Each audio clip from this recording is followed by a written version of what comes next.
عطا ابن ابی رباح سیاہ فام غلام ہے، ہاتھ پاؤں شل، چلنے سے معذور، اور مکہ مکرمہ میں ہے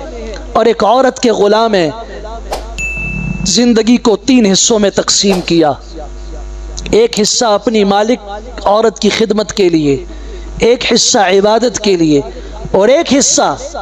علم کی تحصیل کے لیے۔ مسجد حرام میں حضرت عبداللہ ابن عباس رضی اللہ تعالیٰ عنہ کی خدمت میں بیٹھ کے ان سے قرآن پڑھا کرتے تھے، قرآن کی تفسیر پڑھا کرتے تھے۔ سیدنا ابو ہریرہ کی خدمت میں بیٹھ کے ان سے قرآن اور حدیث سیکھتے تھے۔ عبداللہ ابن عمر، عبداللہ ابن زبیر رضی اللہ تعالیٰ عنہ جیسے صحابہ کرام کے پاس بیٹھ کے ان سے دین سیکھتے تھے۔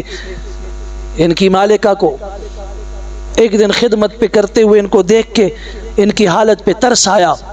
اور کہا کہ جاؤ میں نے تمہیں آزاد کیا۔ اس کے بعد ان کی زندگی کے جو ایام گزرے ہیں، 20 سال مسجد حرام کے اندر گزرے ہیں، بغیر قضاء حاجت کے مسجد حرام سے باہر نہیں نکلے، ساری زندگی وہاں گزاری۔ تو پھر ان کے متعلق امام ابو حنیفہ رحمہ اللہ جیسی شخصیت کہتی ہے اللہ کی قسم میں نے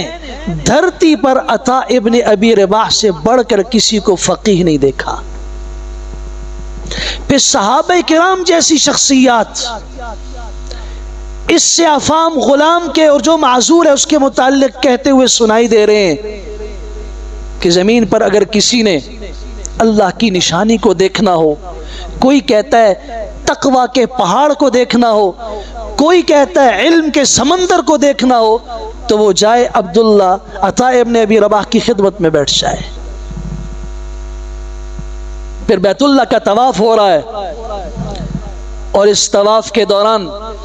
خلیفہ آ گیا ہشام ابن عبد الملک، اس کے ساتھ اس کے خادم ہیں، ہٹو بچوں کی صدا، کسی نے کوئی فکر نہیں کی، یہ اللہ کا گھر ہے، یہاں کسی کی بادشاہت نہیں چلتی،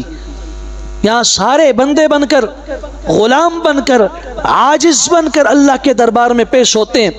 یوں بیت اللہ کا طواف ہو رہا ہے، طواف نہیں رکا، راستہ خلیفہ کو کسی نے نہیں دیا، خلیفہ غصے سے طواف کر کے بیٹھا، ایک سیاہ فام معذور لڑکھڑاتا ہوا آیا، آواز لگی امام عطا ابن ابی رباح مسجد میں داخل ہو رہے ہیں، اب تشریف لا رہے ہیں، کہیں قضاء حاجت کے لیے گئے، واپس آ رہے ہیں۔ طواف بھی رک گیا، راستہ بھی بن گیا، اور بالکل بیت اللہ کے سائے میں وہ شخص لنگڑاتے ہوئے آ کے بیٹھا۔ خلیفہ غصے سے سرخ ہو گیا، میں خلیفہ ہوں، اموی خاندان کا چشم و چراغ ہوں، میرے ساتھ یہ معاملہ، اور یہ سیاہ فام آدمی کون ہے؟ بتایا گیا کہ یہ وہ شخص ہے جس کی محبت اللہ نے لوگوں کے دلوں میں پیدا کی ہوئی ہے، یہ عالم ہے،